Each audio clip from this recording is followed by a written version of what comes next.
La queimada no es para beber alcohol, todo lo contrario. Es para quemar todas las malas energías. Es como una limpieza interior de la gente a la que hemos cenado. Desde la edad de bronce creo que hay noticias de que había esta especie de ritos de purificación a fin de cuentas y de unión mística con todos los que nos rodean. La queimada es aquí. Después invocamos a todas las fuerzas del aire, de la tierra y del mar y todas las energías cósmicas que se unan con nosotros y que nos traigan a todos los amigos aquí. Pero solo en espíritu, si no se nos llenaría esto de gente. Sería mucho. Pues entonces...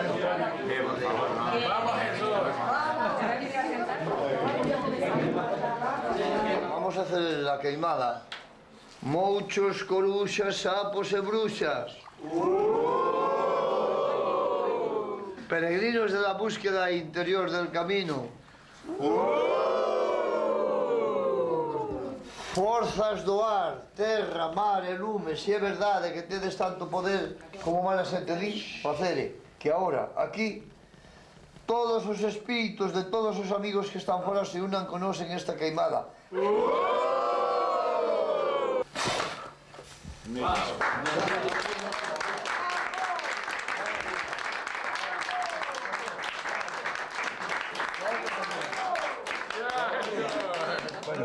Pues empieza con sal. Toma. Bueno, esta Sara que trabajó también. No se puede probar hasta que no estemos todos con el vaso, hombre. Ahora, un poquito para brindar con el gusto y con el tacto.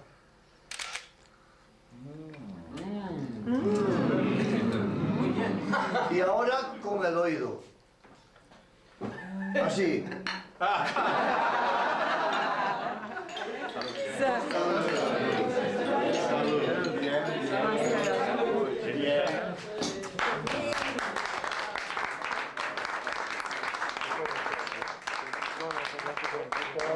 Que la luz ilumine todos los corazones y que todos los peregrinos sepan hacer el verdadero camino, el camino interior. Es el más interesante, el camino interior.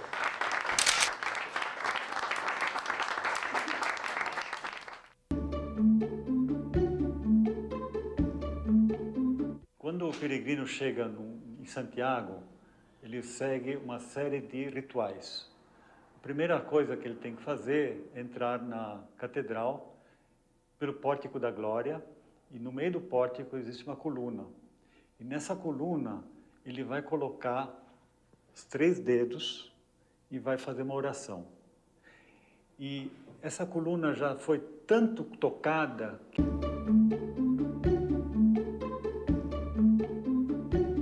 O conselho que eu dou para quem quiser fazer essa peregrinação, claro, vou bater na mesma tecla, é preparo físico.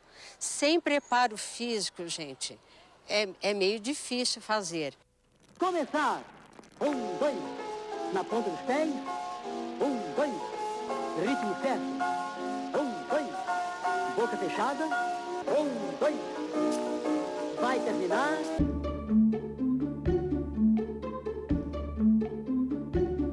Aymeric Picot foi um monge francês que no século XI foi incumbido pelo Papa Calixto II de fazer o primeiro levantamento do Caminho de Santiago. Ele escreveu um livro que foi chamado de Codex Calixtinus, de 5 volumes. E um desses 5 volumes era exatamente o Guia do Caminho, o primeiro Guia do Caminho, que descrevia no detalhe todos os acidentes geográficos, tudo que o peregrino precisava para chegar em Santiago.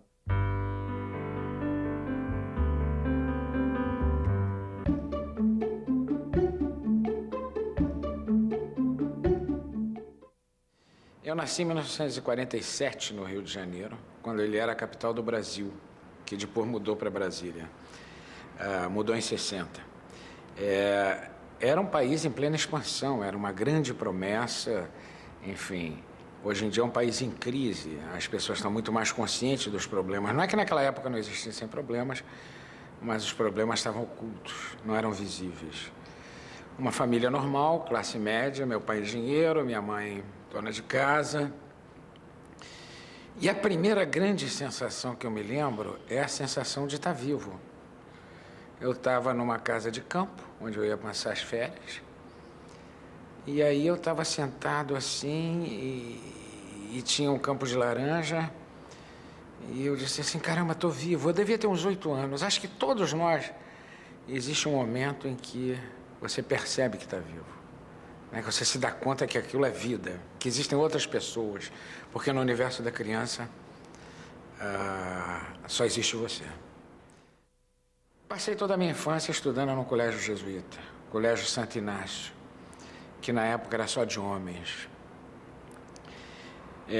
Era muito duro, porque a fé, que mais tarde viria a ser a grande linha condutora da minha vida, naquele momento era uma coisa imposta, consequentemente eu detestava. Recentemente eu fui celebrar os 30 anos da minha turma no colégio Santo Inácio. E existe um pátio no meio do colégio que ainda é o mesmo pátio da minha época. O resto tem edifícios novos, essas coisas todas. E fomos lá, e quando essa velha turma se encontra, parece que as pessoas não cresceram, elas ainda têm o intelectual, que era eu, ainda tem o bonitão, ainda tem o que jogava futebol bem. A gente recupera um pouco a personalidade da época, pelo menos nessas 2 horas onde a gente janta celebrando essa volta ao passado, esses 30 anos. Né? E eu estava jantando com eles, olhei o pátio. E na minha cabeça eu comecei a fazer um filme daquele pátio. Né? O garoto que eu fui, o menino que eu estava ali brincando, e comecei a me ver, sabe, de calça curta, num colégio só para homem. Os jesuítas naquela época só tinham colégio para homens. E eu imaginei aquele garoto se aproximando de mim, já de um homem de 40 e tantos anos. E o garoto chegou até mim, o garoto que eu fui. E eu olhei, né, nos olhos desse garoto e disse, tá vendo? Não te decepcionei. Sabe, como de alguma maneira eu pudesse recapitular os sonhos que aquele menino tinha e pudesse olhá-lo de frente naquele momento, né, o menino que eu imaginei que eu fui, né, e dizer que, de alguma maneira, com 48 anos, eu continuava fiel aos sonhos daquele garoto, que era ser um escritor, porque foi no Santo Inácio que veio realmente a grande vocação da literatura. Então, o nosso ponto de encontro era o Paissandu, num bairro do Rio de Janeiro, chamado Flamengo, que era perto da sede da União Nacional dos Estudantes e depois da Escola de Teatro, e onde tinha um cinema que só passava filme, digamos assim, que não estava no circuito normal. Então chegou Godard, chegou Buñuel, chegou Antonioni, Fellini, todo esse cinema europeu, né, para toda uma geração que tinha sido formada muito pelo cinema americano, e também começaram a aparecer então os Beatles. E começou a aparecer a guerrilha no Brasil. Então, de novo, o meu ambiente mudou do Paissandu para Machu Picchu. E aí já era a ruptura com a família, aí já foi a segunda internação, e de novo aí dessa segunda eu escapei, porque começou, enfim, a complicação de perder totalmente o controle. Aí eu quebrei meu quarto inteiro para provar que eu era maluco, entende? Porque aí essa rebelião já estava no seu auge. Aí meu pai chamou o psiquiatra, só que o meu estava de férias, veio um outro e disse, ô garoto, olhou aquele quarto destruído assim, você para de fingir, você não é maluco nada, você gostou de ser maluco, como aliás todos gostam, entende? Então, eu não vou mandar te internar não, agora você vai ter que encarar a vida se você quiser. Mas aí eu comecei a conhecer pessoas que gostavam de astrologia, aí eu comecei a me interessar por astrologia, e aí comecei a me interessar pelos rituais. A droga começou a ser usada em quantidades monumentais, aquilo evidentemente afetava a minha percepção de vida. E eu comecei a realmente sair de mim e viver a experiência hippie em toda a sua intensidade. E essa experiência consistia da viagem. Ou seja, o aprendizado era feito através de sair com o dinheiro que você tivesse, só precisava do dinheiro da passagem ou do famoso navio mercante. Em Amsterdã, o Dam, uma praça que existe em Amsterdã. Né? E ali, então, você escutava as dicas. Existia uma espécie de uma internet sem eletricidade, onde todo mundo sabia o que estava acontecendo o tempo todo no mundo inteiro. Então, o nego dizia, o quente é Marrakech, está todo mundo indo para Marrakech. O quente é Machu Picchu. O quente é ir para a Califórnia. E aqueles bandos de criaturas, e você se sentia muito protegido, porque você não era o único. Eu já vi vários discos voadores.